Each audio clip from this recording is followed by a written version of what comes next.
Today I'm going to teach you what I think is one of the most important concepts in all of lifting. This is something that took me, admittedly, probably more than 5 years to really figure out in terms of just how important it is. And the concept I like to call anchoring. People have different names for it, but I like to say the word anchoring. What is anchoring? Well, let's take two scenarios here. Imagine scenario one is a curl, scenario two is a bench press, right? So curl is kind of obvious in terms of what's happening here. But in terms of the bench press, I'm just imagining this is someone's head and this is their arms, right? And so we're sort of looking from, top down on their bench press. What is anchoring and what is an anchor? Well, an anchor simply, much in the same way that you would throw an anchor, off of a boat, resists unwanted motion, right? You park a boat by tying it down to various positions. If you go out in the sea and you're going to fish, you throw an anchor into the water so that the boat doesn't move all over the place when you're trying to fish. And so in the same way, anchors in exercise resist unwanted motion. Okay, so if we're doing something like a curl, we don't hold our arms out here, we don't hold the dumbbells here and do curls because we're trying to train our biceps. So what do? We put something here like a stand, right, like a preacher curl. Just imagine that's a bench, and we put it under our arm so we don't have to hold our arm up, right? So if we were to try to hold our arms up and do the curl, we would have to resist a lot of unwanted motion ourselves. But to be more specific to the goal, we can simply put something underneath of the arm to do the curl. Bench press is perhaps even a more obvious example. In fact, it's so obvious that we no longer even pay attention to it or see it, but we have a bench underneath of an individual.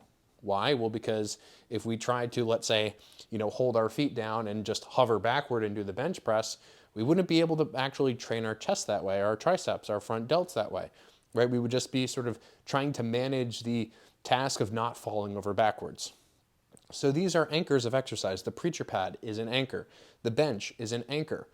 And these things, yes, they resist unwanted motion that, again, are not sort of aspects of the goal we're trying to accomplish, but they do many more things. And today I'm just going to go over four. So what is the sort of most obvious one that we have?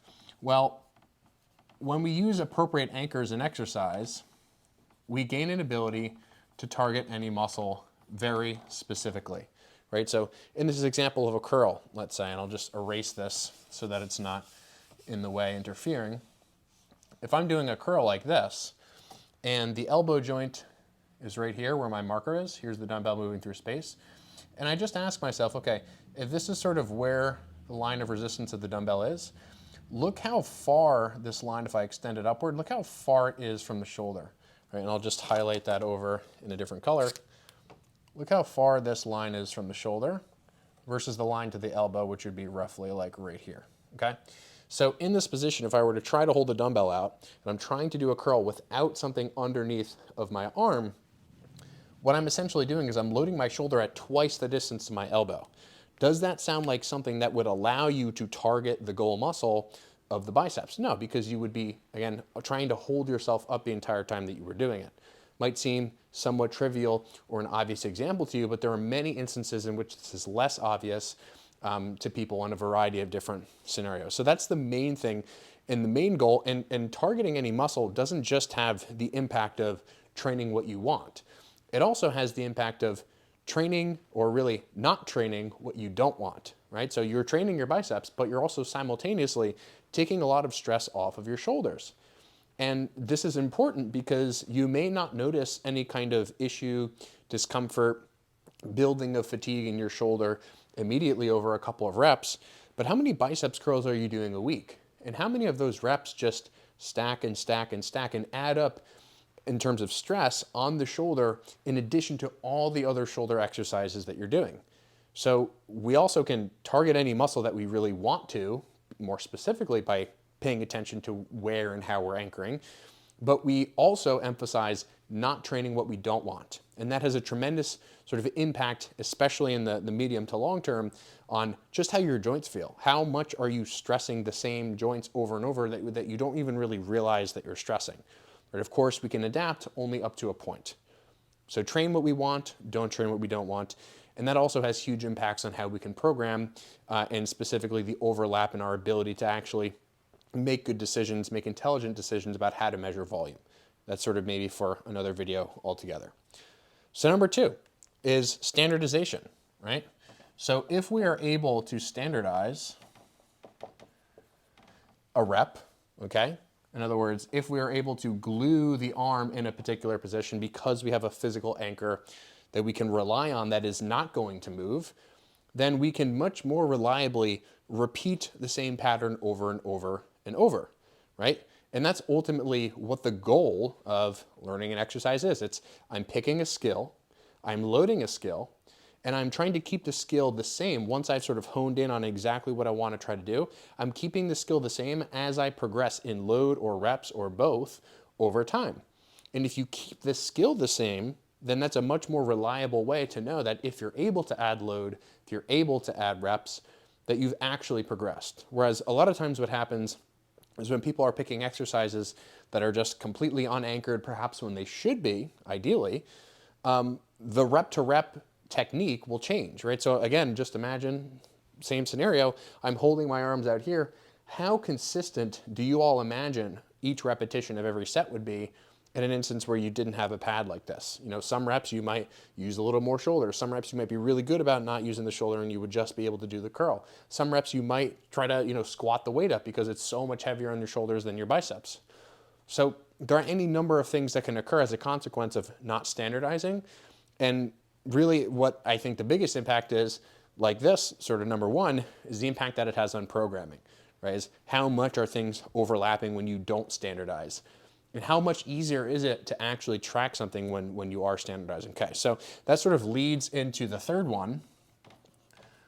And this is, I think, a really underrated one, especially for people who are training other people, is learning. This makes, like, doing this correctly, per the, again, the individual scenario, makes learning and teaching so much easier, right?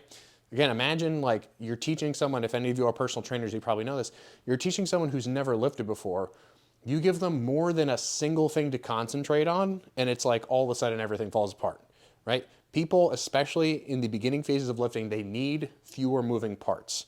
Not only do they need fewer moving parts, but they need fewer things just to think about overall. Like there can be multiple moving parts. You can be doing a bench press and your elbows and your shoulders can be moving simultaneously. But if they really only just have one thing to concentrate on, okay, I'm lowering and then I'm pressing, it's going to make that person's ease of skill acquisition, their ease of learning so much, not only faster, but also just in my personal experience, like the progress that people make when they learn a skill in this kind of more appropriate sense, more easy sense, the progress that they make is actually drastically improved, at least in those initial stages, relative to other people who are maybe trying to just figure this out on their own. And learning, by the way, you might assume is something that only applies to beginners. It doesn't, right? Every time you as an advanced lifter, let's say you're an advanced lifter watching this, you've been lifting for a decade, every time that you revisit a lift, you're in essence relearning something. You might be relearning the same thing, or you might be learning a completely different pattern based on how you change execution. And guess what? Every time that you add a repetition to something you haven't added a repetition to before, or something like, adding load to the same exercise, you're changing the exercise, right? So you have to relearn the exercise with the new load. Why do people screw up when they add too much load? It's because they're changing the actual requirements of the exercise, the skill that needs to go into the exercise. So being able to constantly be a sort of lifelong learner in the physical sense, I think is incredibly helpful, and these anchors make it so much easier to learn. Okay, so what's the fourth and the last one? And this is just my personal experience and personal bias, and this is highly related to these three, is the decreased amount of pain that me personally and also people that I've trained experience. This is super common to see where, just for example, and I mentioned this in another YouTube video, a lot of people don't ever think to anchor triceps extensions in any way, and a lot of people tend to get elbow discomfort, shoulder discomfort without anchoring the overhead extension, without putting a pad here, putting a pad here. And oftentimes, these are people who historically, I've had a couple of consultations very clear in my head where people have said, Ben, I've never actually been able to do an overhead extension without some kind of elbow snapping. Now when I put it on this bench, for whatever reason, it's not there. Who am I to try to pretend like I know why that works or what has happened or why that's such a repeated pattern of things? It also seems to be something that's very helpful for shoulder related stuff on biceps curling motions. And I think it probably has something to do with all these other things. How exactly, again, that functions, I'm not the person to be able to have, X-ray, MRI vision into people's bodies at the time that they're lifting. So who's to say? This last one is sort of my personal experience, but I highly recommend that you start to just pay more attention to the things that you're touching externally. What am I touching? Does it make sense for this exercise? It's not that more anchoring is always better. It's not like touching more stuff is always going to be the best thing for you. It's what is the context of the exercise and does it make sense? This is a perfect example of when it makes sense. When might it not make sense in terms of biceps training? Well, let's say I'm doing a rope curl and I'm actually actively looking to move my elbows and my forearms at the same time. Maybe I want to train the other elbow benders that are not my biceps in doing so, at least in a different sort of proportion.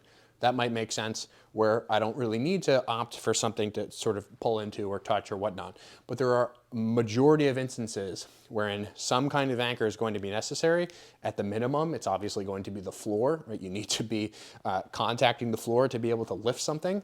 So overall, I think it's very important, this whole concept altogether for these multiple different reasons.